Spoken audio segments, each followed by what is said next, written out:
Hello, Karma Nation, and welcome back to another edition of the Teen It Up podcast. I'm your host, AC, with DFS Karma and Bet Karma, and I have my co-captain, as usual, Sam Sherman. Tonight, country, we're going to talk about the WGC FedEx St. Jude Invitational. We'll briefly recap the 3M for both our betting plays as well as how the DFS week went. And we'll kind of talk about, as we transition here into the big tournament next week. I think this podcast probably will be definitely a lot shorter tonight. So, hopefully no longer than 20 some minutes here. Shorter field, Sam, right? 78 people. Is that correct? Yeah, 78 no cut. So 78 no cut. It's not the best. That's all you need to know. Yeah, it's not the best DFS week. I mean, it's a loaded field. It's cool to watch, but I generally only play tournaments on weeks like this. I don't really play cash. They're just not really an edge. But yeah, and I just took a look right before we hopped on this podcast. DraftKings actually isn't even really offering many cash games. I know it's Monday, maybe more come out, but I feel like they're almost, doing all of us a solid, right? As cash game players, because I just don't even see the actual entrance this week. So, again, there's no point really in to play too much cash. I'll probably have a cash lineup just because I like to. But yeah, so going to be a fun week, though. A lot of big dogs in the field. Let's talk about last week a little bit. In terms of DFS wise, I mean, I don't know. I'm not Twitter tout guy. I don't have all the freaking data and analytics as to who, what, where, when, why, what happened. But I would have to assume, Sam, that this is 5-6 years for myself playing DFS golf. This might have been one of the worst fields ever as far as the cut goes in cut percentages of teams 6 of 6 and hell, even 5 of 6. I've never seen anything so bad on my end. I can't even believe one of my 3 main lineups did as well as it did in a tournament, probably because I had Adam Long at like 2%, but that was only 4 of 6, and I was shocked. It legit had a chance at the end there with Long going crazy. But yeah, let's talk about last week. I think it sounded like you watched a little bit more golf. I unfortunately did not have a Michael Thompson outright, so my streak ended like I assumed would. So how did your week go, Sam, DFS? I know you had some winning units over there at Bet Karma as far as some of your top 10s and 20s. And then what happened there down the end? Yeah, that 6 of 6 was like 2%. I think 5 of 6 was like 10. It was the lowest I've ever seen. I think I heard a bunch of other people saying it's the lowest they've ever seen as well. It was absolutely obnoxious. But betting, I had Homa. He kind of tried to make a run. He just missed too many putts. I think if he didn't have a bad Friday, he probably would have won that by like 5 shots. He just couldn't make up enough. And kudos to Michael Thompson, dude. I think it's funny. I play him like every week as a value play, and then of course I didn't play in the weekly wins. But it was good. Talk about him a lot. Yeah, dude. Betting was good. I had Richard Winsky top 10. It's crazy the tie. He had to birdie the last hole to basically come top 3 and top 10 because so many guys had the same score, but won both the matchups. Outrights, yeah, the streak ended. Homa got close, but I didn't really have anyone else in the running besides him. But yeah, always get a positive week, at least in one area. So I think I'm up like almost 70 units on the year, which is good, obviously, because I've been getting crushed in the DFS streets. So yeah, dude, betting's the way to go. It's a good segue. Good segue into kind of everything that we're doing on both websites. So little housekeeping. Obviously, you can find all of our content. We've been talking about it for years, all of our sports at both dfskarma.com, and betkarma.com, as well as the article Sam's referring to with the outrights at betkarma.com. There's predictive analytics tools. There's ownership projections for golf. Of course, we have this for all sports. We know you guys love to play DraftKings in all sports, but in specific, this is our golf podcast, and everything can be found under the golf subscriber tab. And then lastly, we are in Discord chat. You can access that product feature at both the websites. All right, let's dive into this week. We said the pod's going to be a little bit shorter. There's no need to talk about all these guys. There's no cut. A lot of strategy does get eliminated. There are some talking points we can make. So as always, we'll kind of stick with, I guess, 3 tiers. A lot of big horses here this week. And at the end of the day in these WGC events, they do rise to the top. I mean, you're not going to find too often, the low-hanging fruit guys that actually pop. I think these are a little bit structured different. You can probably agree to that. So $10,000 and above, Patrick Cantlay at 10,100, all the way up to our homie John Rahm, who won us a lot of monies a couple of weeks ago at 11,400. All right, Sam, let's talk about this range. I mean, again, there's not too much cash game strategy at all this week. So who are you loading up on and who are you fading, more or less? Because I know you're going to be fading a couple guys. You have to, in my opinion. Yeah, for me, it's all about I'm going to be loading up pretty heavily on Justin Thomas and Rory. I mean, dude, Justin Thomas, like, he just is the best player in the world, probably. I know Rahm's number one. Congrats to him. That's awesome. JT, though, in a no-cut event where you probably need one of those rounds where you shoot. I mean, this course doesn't really call for one of those, like, 62 type rounds, but it's actually not even that easy. But I think JT can go super low. I like him to win. Again, it's kind of one of those things where, I mean, this field's so loaded. None of these guys are bad, but yeah, Rory, I mean, it's funny. I was reading something yesterday because I'm such a Rory critic as well. And it's always thing, everyone always says like Rory can't close on Sunday. And it's funny because it's probably the same thing with Finau, where it's like, it's not that they can't, like they play badly on Sunday. They just don't play as elite as they do the first 3 days. So it looks like they're like choking. I think Rory is due for a win. It's been like 10 events. So those are my two favorite guys by far. I'm not going to play Bryson. I don't know. He's going to be so popular as always. And then Rahm, I love Rahm, but I mean, I don't know. I just think I would rather play Rory and JT for cheaper. Yeah, I kind of am leaning your way, so to speak. I think that might be the general consensus. I think, up top, Patrick Cantlay goes a little bit lower owned this week, just quickly looking at things. Again, it's Monday. And then I do think Bryson actually does go lower owned, relatively speaking, just the way that, the hashtag nerds out there will dive in and find a reason to fade him. Number one, his approach shots actually haven't been that great. We saw the meltdown. I don't think people really are going to bake that into their, logic too much, because who cares? It was one crazy hole. We all do it. But I don't know, man. It is going to be really interesting to see the ownership. So I guess let's keep an eye on that, because in the event that he is kind of, let's just call it extremely low owned, which I guess doubt, then I probably will shift my thinking towards putting him on one of my 3 lineups. I'm probably going to make just 3 lineups this week. I've been rolling out 20. Shout out to what we're going to be releasing soon here, our optimizer that's being worked into the website. Should be live here in the next 7 to 10 days, so stay tuned with that. But I might dabble with that and then just 3 main lineups. And again, for ownership purposes, I'm going to monitor your projection, poor old Sam. And if he does go lower owned, even though his approach game has been bad and he had a meltdown, I probably will shift my logic to Bryson this week. Yeah, I totally agree. Rory's obviously going to be popular, so is Rahm. And JT's probably going to be the mega chalk up top there. Yeah, so that's that in a nutshell. Yeah, I mean, okay, if you were to guess right now who's going to be the highest on the slate, I think it's going to be JT. Is not even a question. No, it's JT. Webb. I think people see that Webb under 10 and they're like, oh my God, what a discount. Webb's back on Bermuda. Webb's been hot fire. He's won like twice this year. I don't know. I see what you're saying. I just think Webb's going to be mega popular as well.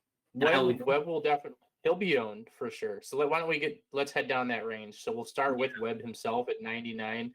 And, let's stop at 8,800, because I think that's an interesting pivot in both ways from 87 down with Tommy. All right, 8,800 to 99. So you already started talking about Webb. I definitely agree. That's why I think Cantlay is going to kind of go overlooked. But Xander should be really popular as well. Tends to play well. Tends to play well in these spots. I think people know that. I mean, hell, I'm looking at my model that I ran, and the X-Man, he comes in second. And you and I kind of like take jabs at him at times.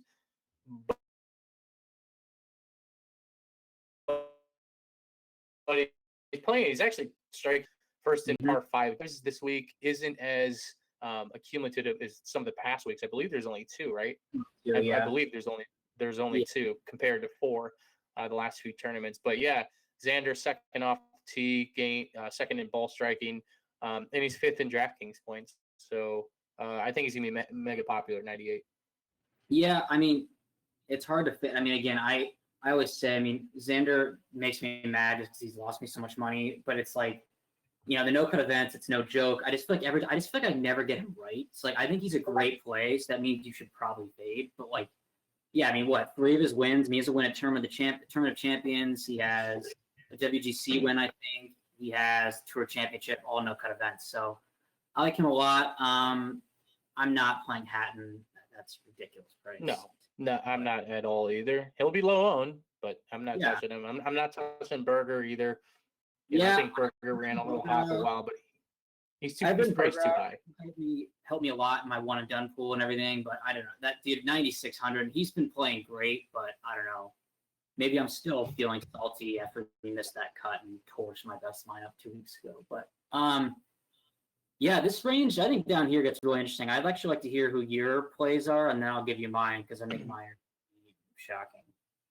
All right, so just briefly, I think the easiest play in the entire world is Hideki at 8,900. He'll be mega chalk. He'll be 30% owned. Again, if there is more cash games available, I would assume you should definitely anchor your lineup around him. I mean, you could probably start with him. You know, you can definitely grab one of the other guys above, but I think Hideki's just too cheap for a no cut. You know, he's going to have like 2 really good rounds. He just is. Who cares? He's going to blow up 1 or 2. He's that guy who on Friday, he could be like tied for 56th, and at the end of Saturday, he's like top 12. Like that's just what he's too much upside, too cheap. 8,900. That's an auto play. My homeboy, who I'm a little bit scared to play him in my main lineup. I almost want him to tank this week, which he's not going to, because I really, I got that big ticket next week, and I'm trying to already starting to look ahead a little bit. When I'm talking big ticket, which dirtbag are you talking about? It's Mr. Colin Morikawa. Oh no! I think he might. No, we like him. I thought you were talking about a shitty player at 9,000 who's the most. No. I think Morikawa. I don't think he's going to be as high owned as we think he should be. 9,500 is probably, honestly, a fair price. It actually probably is a little bit too expensive. I think it's probably more fair if he's 92, 9,000. But that's just like splitting hairs in my opinion. But he's so safe. Like this guy is so good, and he lost a ton of strokes putting too at the Memorial. So I really like Morikawa a lot this week, and there's a chance he might go a little bit overlooked. I mean, I like Patrick Reed. He plays well in these tournaments at 8,800. I think he'll be popular. I could be wrong because some people just hate Patrick Reed. Tony Finau kind of rubbed me the wrong way. I don't know if I'm going to go back there. It's like certain stock you can just see.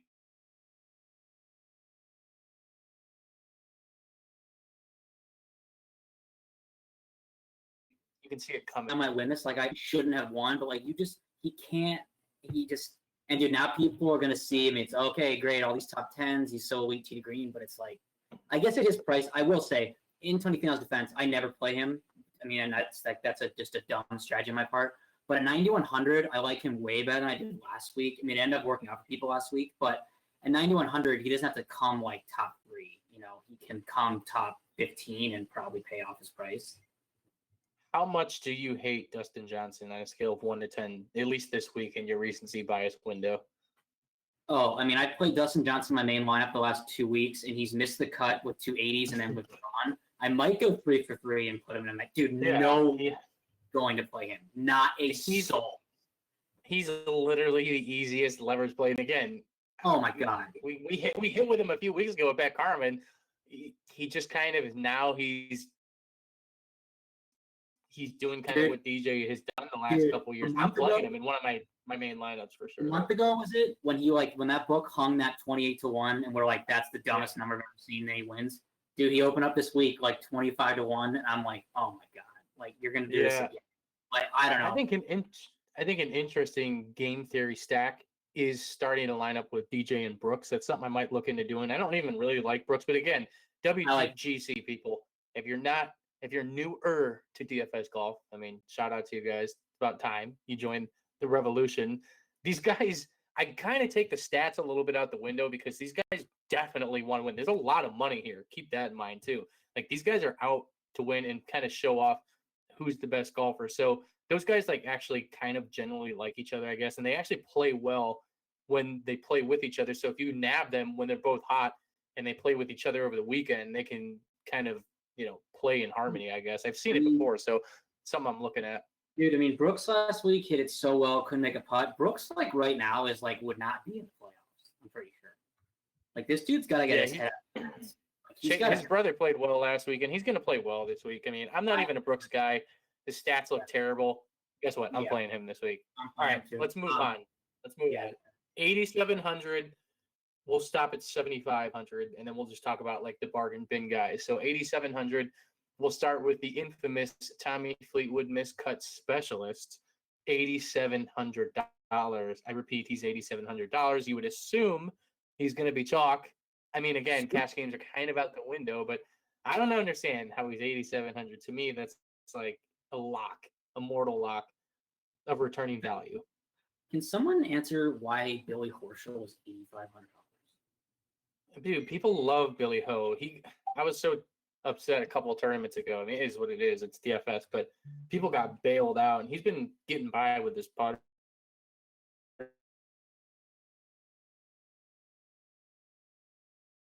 And I get it. He's a long. So I have these are bad, dude. These are bad. I'm playing Jason Day.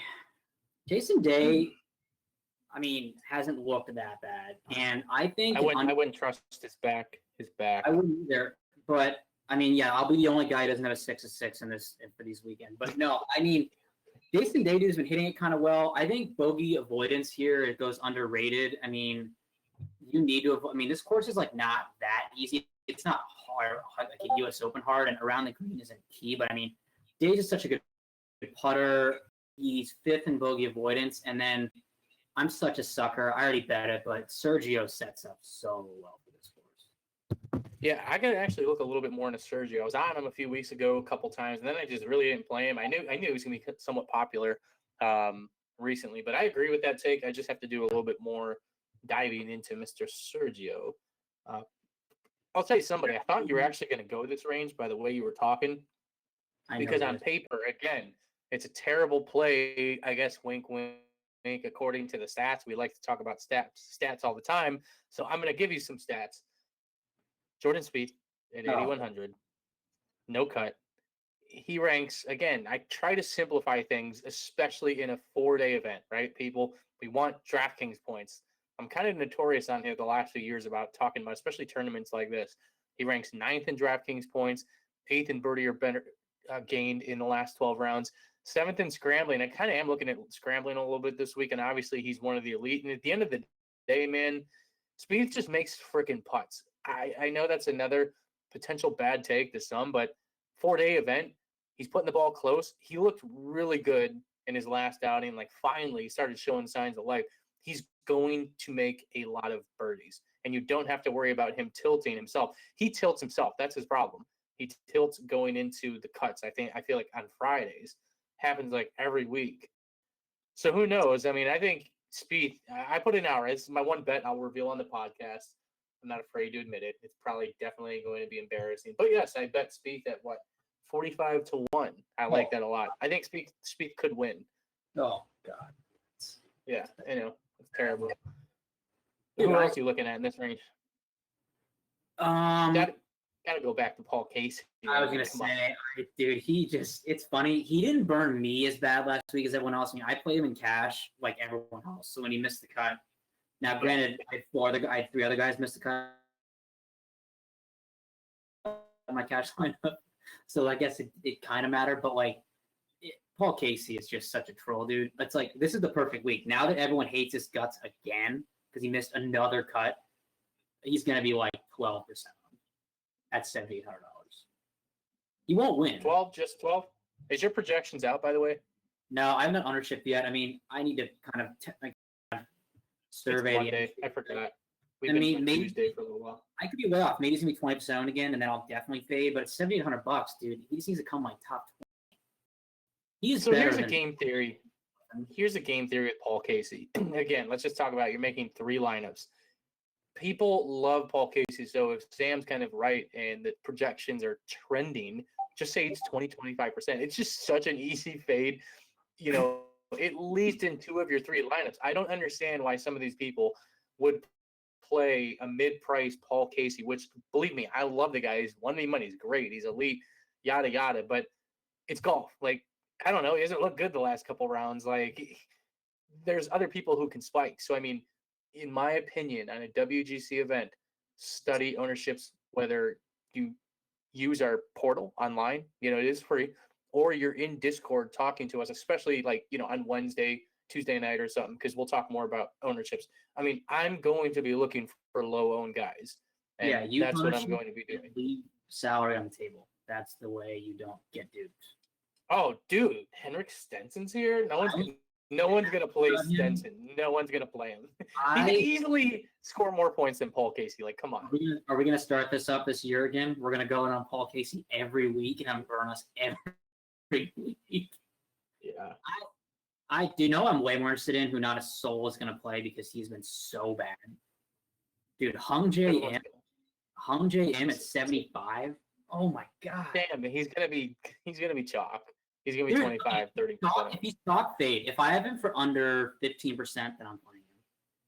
I would play him. I would play him in a main lineup. I'd play him in cash. I think he stuck out to me when I saw 7,500. It was kind of funny actually, and I think he had a week off, right? He didn't play last week, so. He took a week off.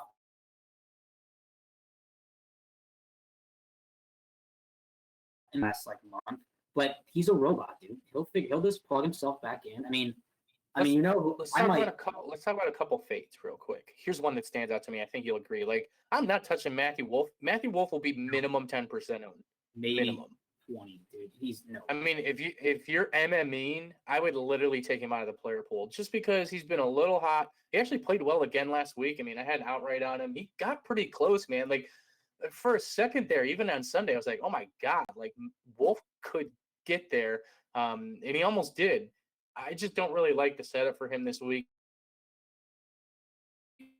Again, traveling again. I'm kind of looking a different way. On par fives, it's like he doesn't really have. I mean, there's only one par 5 of the 2 that's reachable in 2 for these guys, for the big hitters. I agree. I don't like the setup. Other fades. Oh man, I might have to fade Ricky. He just doesn't look right.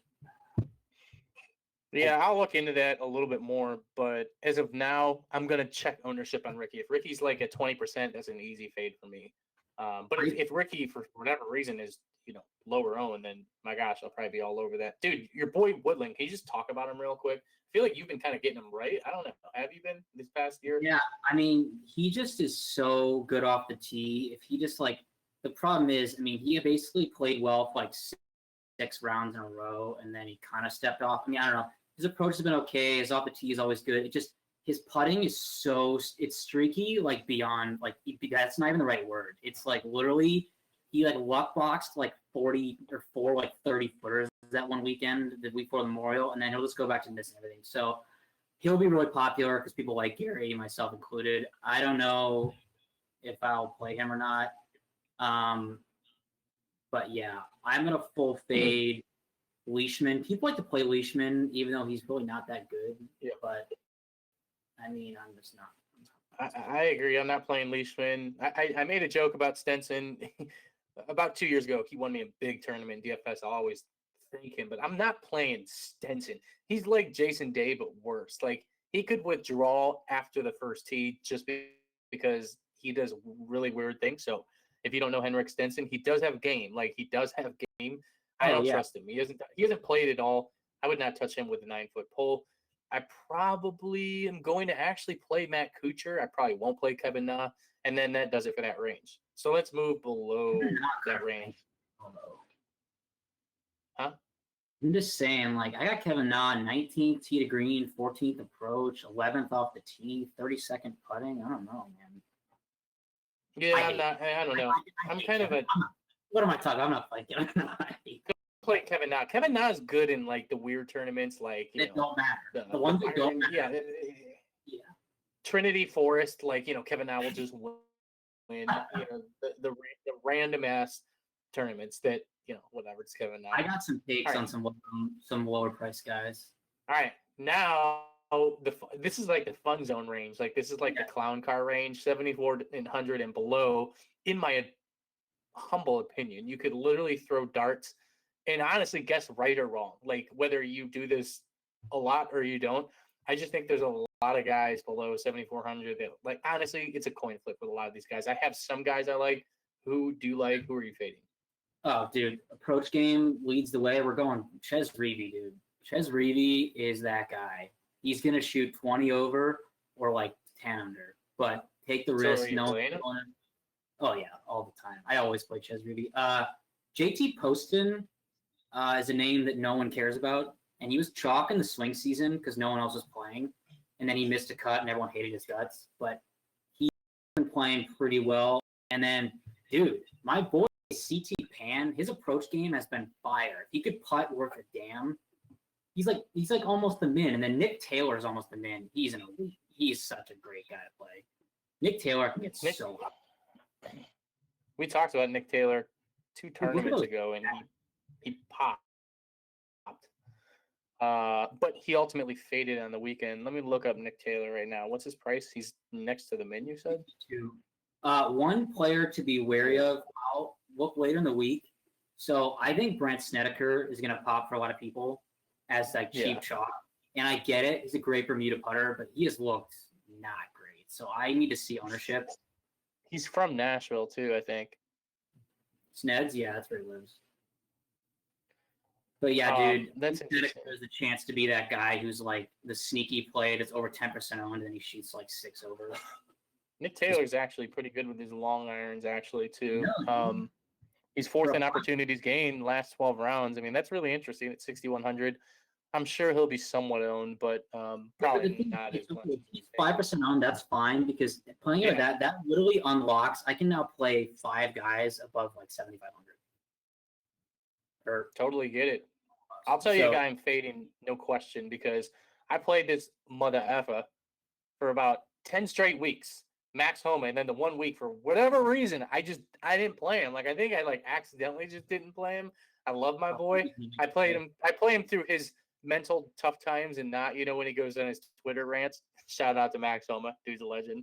I just didn't play him last week, and I was like kind of pissed. I was like, damn, of course I saw a pod last week. I was like, people are so sick of Max Homa missing the cut. They're not going to play him, and then didn't play him. I did. I still lost, but I will pat myself on the back.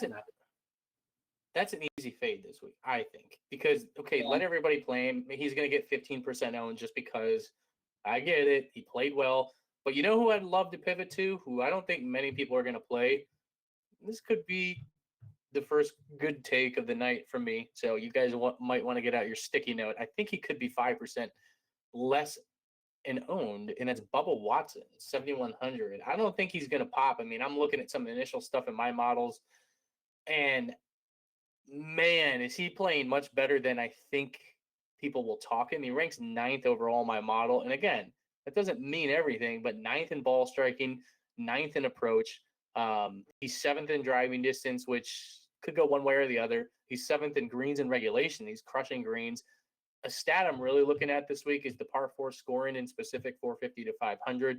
He ranks 5th. He's always kind of good at the longer par 4s. In opportunities gained, which we talk about a lot in this podcast, he ranks 3rd. So talk about like a Nick Taylor and, coming in at 4th. I mean, Bubba's right there at 3rd. I like Bubba this week. I think he's a great pivot. And, he has high win equity. We know this. Like, Bubba just wins random tournaments. And, like, he does go in heaters. So you might as well find him before he gets chalky for the next couple. What did he finish last year? I don't even know. He came in 9th. Oh. So I guess that's just like added spice to the Bubba Watson. And I don't know. I've had some success with Bubba. I don't think he'll become popular this week. I really don't. I think people are going to want to play Max Homa. We talked about Sanjay there. Corey Connors always gets love. I like Corey Connors. I mean, he's elite. He really is. He's an elite ball striker.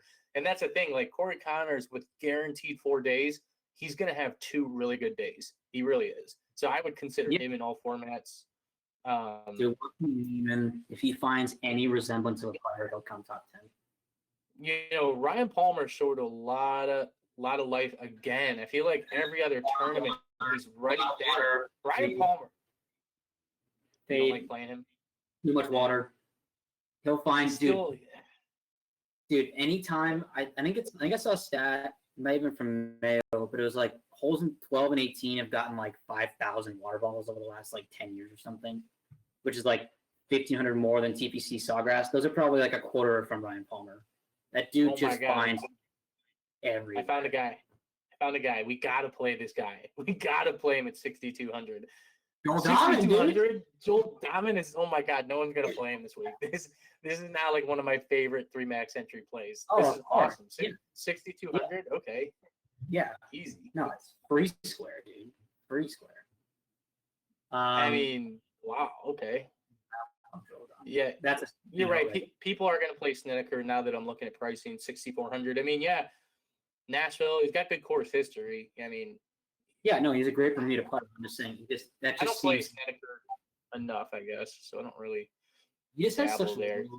He just you don't think of him as like a huge birdie maker. He goes off like one round every 3 months and makes like 19 birdies, but. Last guy just. Bernd Wiesberg actually played really well over the weekend. Again, 6,500. So, anything else, Sam? We let the people go. Who's your bet outside of 50-11? Well, ironically, I've done a better job of trying to keep more of the bets in house for the betkarma.com subscribers. Again, there's a chat function. You can just hop into that for now. I'm actually going to stick with what I just talked about with Bubba at 125-1. Like, Bubba Watson can win this. That's a crazy number. 125-1. I mean, he should be 80. Come on, like he should be 80-1. Like mine's Sergio. I got him at 60. I think he's at 55. No one likes to bet Sergio. He's such a dick. Yeah, he will. Sergio will come through sooner than later. He's striking the ball really well. I mean, I see what you're looking at for sure. Yeah. All right, that does it. Another good podcast, shorter one. So good luck this week. Again, check out the website, dfskarma.com. We do appreciate if you guys can give us a thumbs up on, Apple, iTunes, YouTube, comment. That helps us out, guys. Give us a review. Until next week, good luck, and we will talk to you soon.